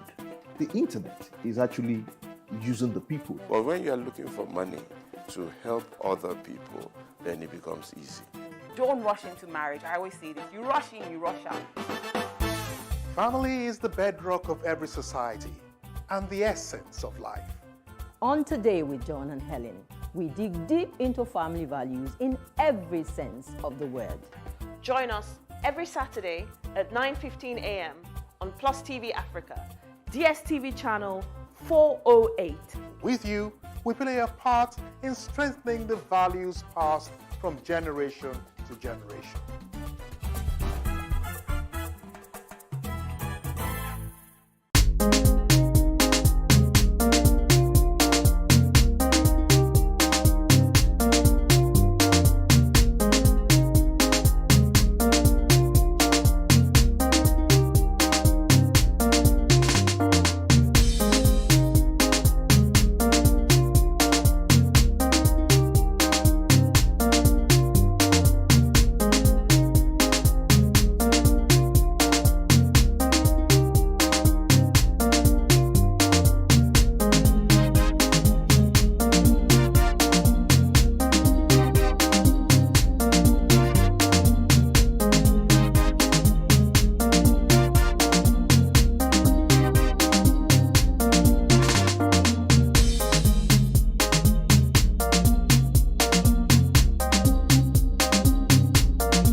Hello and welcome to Plus Events, your favorite social diary show that brings you the best and biggest events to your screen. I am Jacinta Obiuku. And on today's show, we have two interesting events that you will definitely enjoy. The UK Alumni Awards 2021-2022 has recognized and celebrated the benefits that studying at UK University has had on individuals, their community and country. All alumni would also be integrated into the global alumni body. That comes with additional national level awarding ceremonies. The ceremonies would be held in 23 countries. Take a look.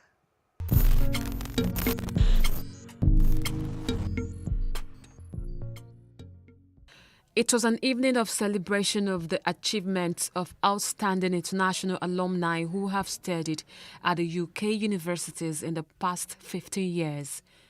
It was the 8th year of the prestigious awards, but the 3rd edition to be celebrated in Nigeria.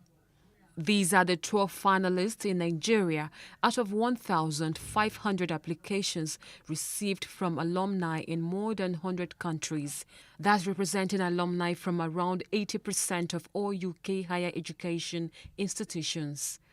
There are categories of Science and Sustainability Awards, Culture and Creative Awards, Social Action Awards, also Business and Innovation Awards. We help young people to gain the skills, confidence, and connections they're looking for to realize their potential, to participate in strong and inclusive communities. These individuals, essentially represent our country's greatest assets, because when you talk about what's most valuable, our most valuable assets here in Nigeria, and it's our people, it's our youth, and not the oil. Next is the presentation of certificates and then awards presentation to the winners. And the winner in this category is Oluwafemi Adiola Adedipe.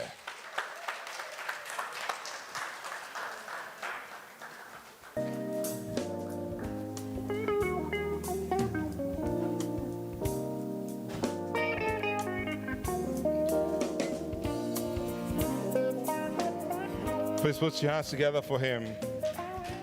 The winners who expressed their joy shared some of their achievements so far. I'm an advocate of student education, and I take pride in developing students wherever I find myself as a science, technology, engineering, and mathematics ambassador. It's not just enough for us to fold our arms and see this, our kids not doing well in school, or to blame the system. It's for us to think inwards on what we can do to improve the system. For me, this award feels like a well-deserved recognition for the impact I've been able to make with the CP community, which is a platform that supports international students in the UK with the right information, resources, and a supportive community. The international student journey in the UK tends to be a lonely one, but with the community, we're able to provide that emotional support that international students need in order to settle into the UK and navigate life there. It was my studies in the UK, especially the environment created by the University of Southampton, that showed me how powerful entrepreneurship could be. For those of us who are Nigerians, we understand how tough entrepreneurship can be. It can be a very difficult journey, especially over the last 2-3 years because of all this pandemic. If you see something in your community, if you see a need, if you see a problem that you're concerned about, don't wait for all the stars to align. Don't wait for the conditions to be perfect. Don't wait until you have all the credentials. Just take a step and decide to help one person. And you'll be surprised at how that can snowball into a movement that is way bigger than you. British Deputy High Commissioner and Country Director, British Council Nigeria, believes Study UK has great impact in developing Nigeria. I'm just so proud, really, of all of the winners, and not just what they've done in gaining an international education in the UK and some of the most prestigious, most excellent universities in the world, but also, as you say, the impact they've had and are having on return, and in terms of growing jobs, in terms of their social action.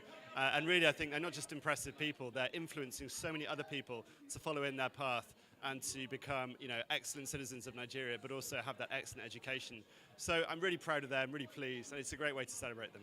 Super proud to have such, we know there's so much talent in Nigeria, but to recognise the talent, but to recognise it because the talent has studied in the UK, they've made connections, they've expanded their skills and experience, their academic credentials, but then they come back to Nigeria to make a difference, which is what it's all about, really. There's huge talent in Nigeria. There's huge potential and some challenges that need to be solved. And the talent that we've seen tonight through the Study UK Alumni Awards just show us what difference it can make when these talented individuals come back and put into practice the things that they've learned, the connections they've made. So I'll start where I began, super proud. As a visual artist, I came to the UK to study international management. There I was able to learn mathematical skills, numerical skills, analytical skills, and critical skills that I was able to come back to Nigeria, and that was in 2008. Since I came back, I became a lecturer at the University of Port Harcourt, and while I was there, I started lecturing design management and graphics. Doing that, I was able to bring to play all that I learned in the UK. Now, when you look at the situation in the country, you find that music is mostly done in private schools, and the public school children don't have this privilege. So it's like a big man picking thing, you understand? And when I was coming up too, I had that issue. You want to take violin lessons, and they are telling you pay 1 billion naira. And you can't even buy the instruments, they're also very expensive. I had this privilege of studying in the UK, and before I studied in the UK, I did geology. And then, because the music has been there, I had always wanted to switch to music. And then I heard that they had music production. You don't have it anywhere in Nigeria. You understand? So I did a master's in music production and emerged the first Nigerian woman, the first Nigerian to bag this degree. And coming back to Nigeria, I'm looking at making it, a thing in our own institution. I feel great. I feel really blessed to be recognized for my work. So it feels good to be one of the finalists, especially to represent my university, to represent all the work that I've been doing. I feel really blessed. We ask that you remain worthy ambassadors of the Study UK brand by continuing to strive for excellence, supporting the growth, what you've started essentially by supporting growth in your immediate communities and country, and sharing your study experiences with others who might have similar ambitions in terms of studying internationally. The 4 global winners will be invited to the UK for a professional networking visit to build their networks and boost their careers. Damua, damua, damua, damua, damua batakareba. Damua, damua, damua, damua, damua batakareba. Damua, damua, damua, damasaloni.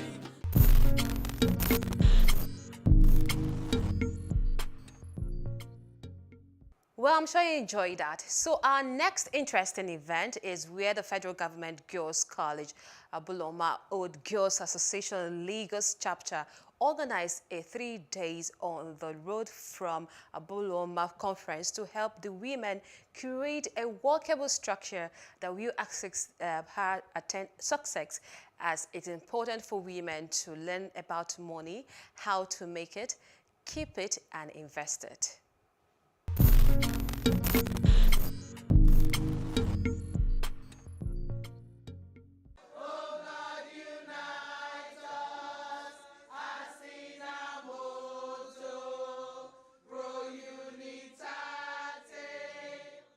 In this auditorium are the old students of the Federal Government Girls College Abuloma, and it's their very first on the road from Abuloma conference.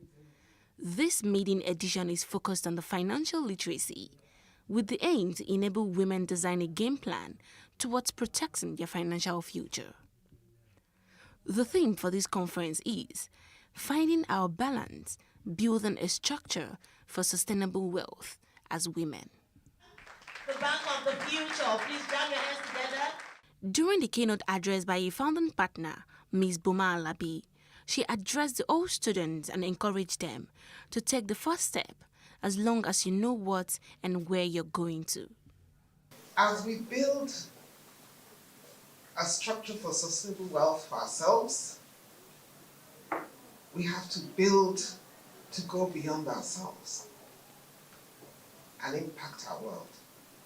And we can. So on the road from Abuloma, what we must do is empower ourselves, get that balanced financial independence, have fun, and impact our universe. How? We'll get the lessons and then just do it. Face the fear and do it anyway. Still addressing the matter on how women can build finance for their family, the guest speaker Shola Adesakin, who has over 20 years of experience as a chartered accountant, listed out major skills on having a sustainable wealth. You cannot rise above what you think about money.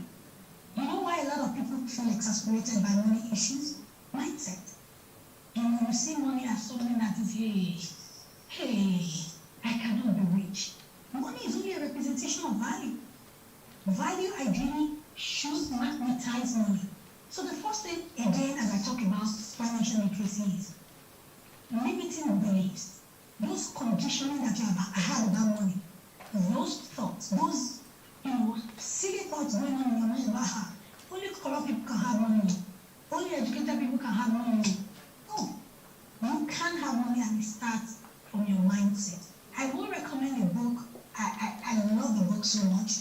Get the book with it. It will sort of revolutionize your thinking about money. It is called A Happy Pocket Full of Money by Cameron G. Candy. Brilliant book. It will show you that beyond the action, there is the right mindset that attracts money to you. You see, they say that as a man thinketh, so is he. The Bible says that. You are literally what you think about yourself and what you think about the ability to build wealth. A panel was set up to discuss about finding our balance as smart women and personal finance management. I tell myself something. You can't conquer what you can't confront.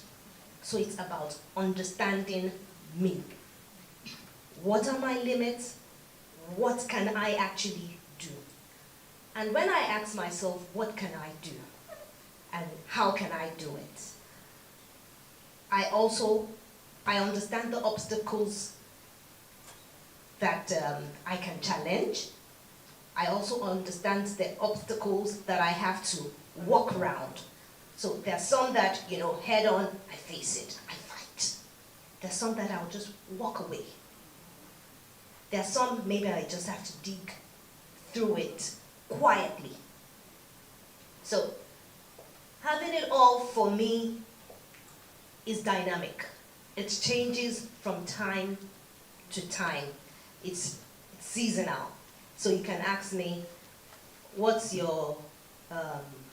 having it all today? And I'll tell you that, man, I just want to pay my daughter's law school fees. And let me know that if I do that, hey, I'm made. To rebuild your life is a humongous task because you are building your mental health, you're building your physical health, you're building your financial health.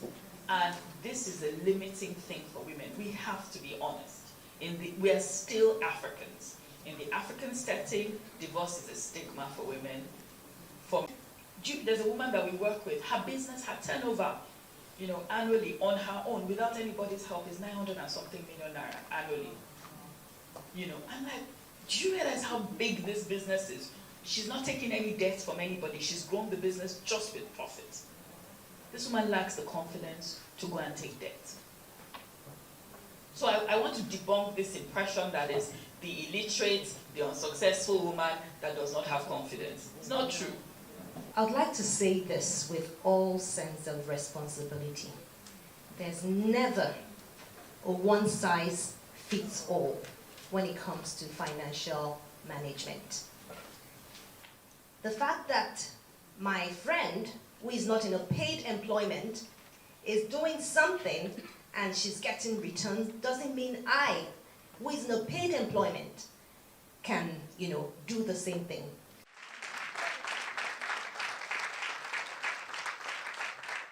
Speaking with the president of the Federal Government Girls College Abuloma, she shared the aim of this conference and what they want to achieve from this association. To make the woman, to find that balance. As a woman, what do? A mother, a wife, you forget you are you.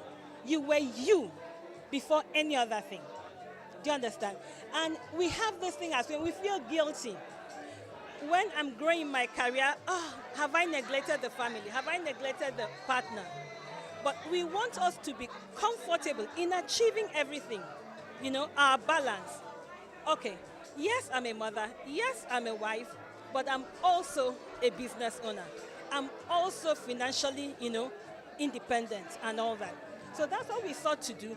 And we do believe that for you to have relevance, relevance is not the word. To be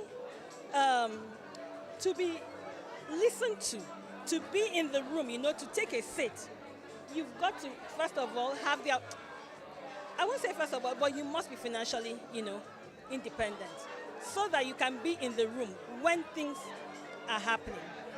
All students are super excited about the conference. They shared how the conference is very impactful. This is the maiden conference, and to be frank, it's up to the standard I expected. And there's really a lot to take home from this conference, especially the women. They've been preaching a lot about women finding their feet in the society. And this is like a bedrock for us to come together and actually know what to do as women. Not necessarily that we're old girls of Abuloma, but also it's helping us to find our fitting in ourselves, our businesses, in all that we do, and also to be an impact to the society in general. Of course, it's like a financial literacy program for us women. And as the first speaker said, it's not too late. It's not too late to start as women, and we have to be us first as women. If we build ourselves as women, then we'll be better wives, better mothers, better people to the society. And of course, the second speaker said a lot about building financial portfolios, multiplying our finances. It's not just saving, but of course, investing and multiplying our finances. Some speakers at the event encouraged the women to always seek to solve problems, avoid dream killers, and carry as little as they can so they can soar.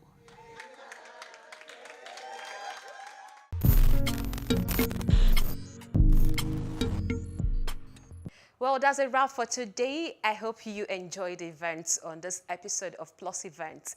Remember, if you want to showcase your events to the world, Plus TV Events is the place for you.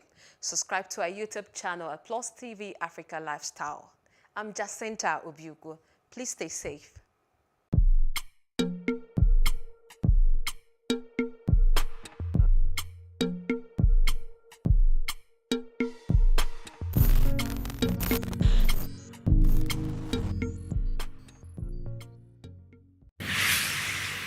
So what are the top decisions that the United States considers necessary that Nigeria must take?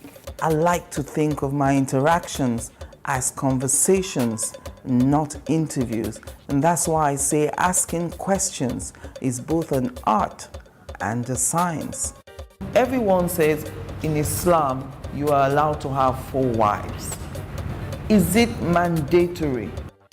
The right question enables answers that educate, inform, clarify, and help you, the viewer, to better understand the issue before making up your mind. Our goal is to reduce from 10 to 2 days the time it takes to register businesses in Nigeria.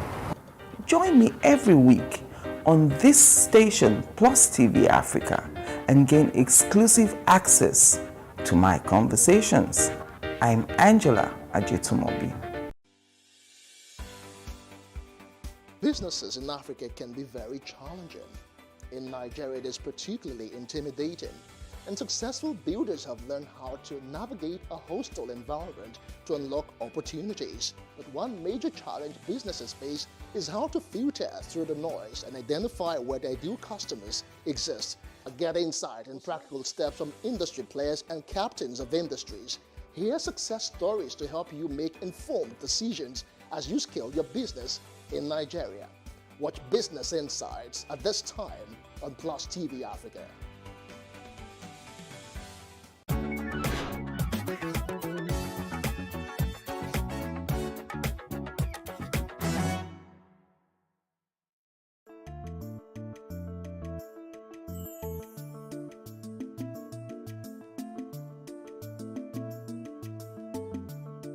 Peptic ulcer disease is the disease of, not exactly disease, a condition, a clinical condition where there is an ulceration, meaning a wound in the stomach.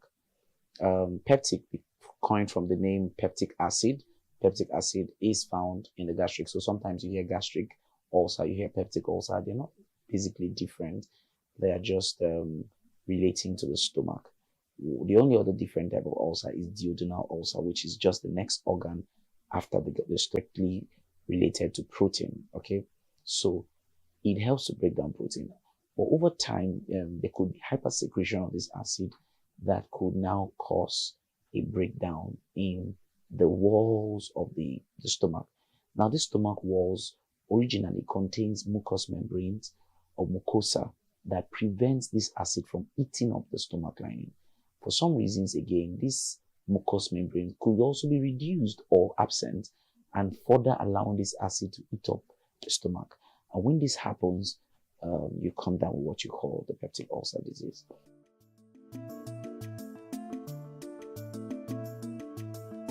Peptic ulcer disease can be caused by a couple of things. One of them is stress. During stressful moments, there is a hypersecretion of acid, right? Just to break down the food in it. It's natural. In the whole body, when you're stressed, the body metabolic rate is increased and intensified, and you have many activities going on. Carbohydrates is broken down, more proteins are broken down, fatty acids are broken down to provide one major thing, which is glucose, to allow you to think, send glucose to vital organs. One of them is the brain, the other is the eye, the other is the heart. All these organs, want to function optimally. Now, the gastric juice is also enhanced to break down any food in your body. So that's why if you just ate and you get into very major activity not long after you'll be looking for the food. Or if you're chewing gum, because those are signs of stress. Now, so stress is one of them. But then when you try stress in an empty stomach recurrently, you are giving room for this acid to act on the walls of your intestine. The second major cause of peptic ulcer disease is a bacteria called Helicobacter pylori. Helicobacter pylori is a very dangerous bacteria because, a bacteria that dwells in acid, I really don't know what you want to do to that bacteria, but basically, it stays there and it eats up the lining of the intestine, all right? So this is one of the implicative factors for those who are positive for ulcers. One of the third causes is the use of drugs, certain drugs, or certain chemical substances that are erosive, okay, caustic soda. One of that one is some of all these drugs you buy on the road, you just ingest them, you swallow them anyhow, especially pain relievers. That's why you don't just go out to take pain relievers just anyhow. They affect the stomach, and of course they potentiate, because what they do is they inhibit that mucous membrane I talked about that prevents the acid from getting on the stomach, and then they remove it. And you see, you have the acid, the direct contact, and then you have some ulceration, wounds in your stomach, and it can get so bad that by the time those wounds get then straight to a vessel, it ruptures the vessel, and then you have bleeding. So you have people bleeding sometimes, all right? And then one other cause is a genetic factor. So sometimes ulcers can be genetic, all right? It's called the Zollinger-Ellison syndrome, where the vagus nerve that supplies the intestine is hyperstimulated, and so you have excessive secretion of acid. And listen, this is specific for certain people, okay? Just the way some people sweat more than other people, just the way some people, eat more than the other people. Some people produce saliva more than other people. You can also produce gastric acid more than other people.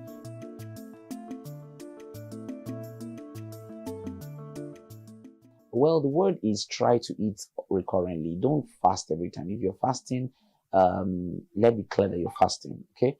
And you want to fast guidedly, okay? Maybe with your doctor. You like to see your doctor first and be sure that you're good to go, okay? If not, you don't do it recurrently, okay? What other things can you do to prevent it? Yeah, irrational use of drugs. Don't just take drugs because you see them. Don't drink chemicals easily. The use of alcohol potentiates it. Regular intake of alcohol exposes you to possibilities of coming down with peptic ulcer disease.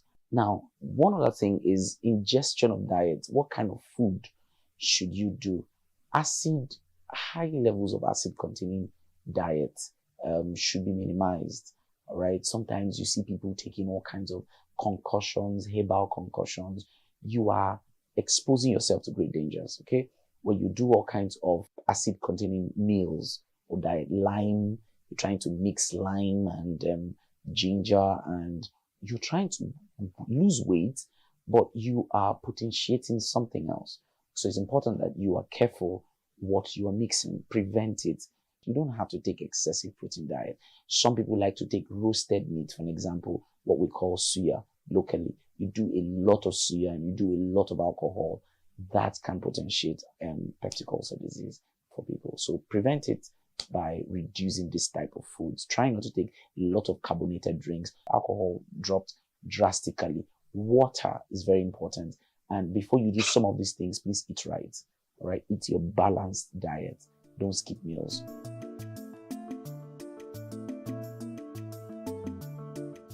For basic treatments, you just get to meet your doctor who would prescribe the drugs for you. But you're not supposed to eat heavy foods, but just eat in bits. All right. So you wake up in the morning, you want to sometimes do alkalinized water and then a slight breakfast. Not anything acidic. A balanced diet is fine. If you must go for a fast, then tell your doctor. Major diseases. So they come up to the hospital and say, they say I have ulcer. And I say, who said? And they say, well, my auntie said, or my uncle said. No, you have to have a diagnosis of peptic ulcer disease. And one of them, like I said, is a test of H. pylori. The other test is, which is usually the gold standard. There's urine-breath test, one of the tests, but the gold standard is an endoscopy, where you get to see the internal organ and be sure that there's a wound there. And this usually happens when there's bleeding, from the mouth or from the anus. All right. Other symptoms, like I said, is bleeding. You have bleeding. So you don't just have pain, a pain that spans from this upper stomach down to the back. So it feels like a dagger piercing through you, down to the back. It's characteristic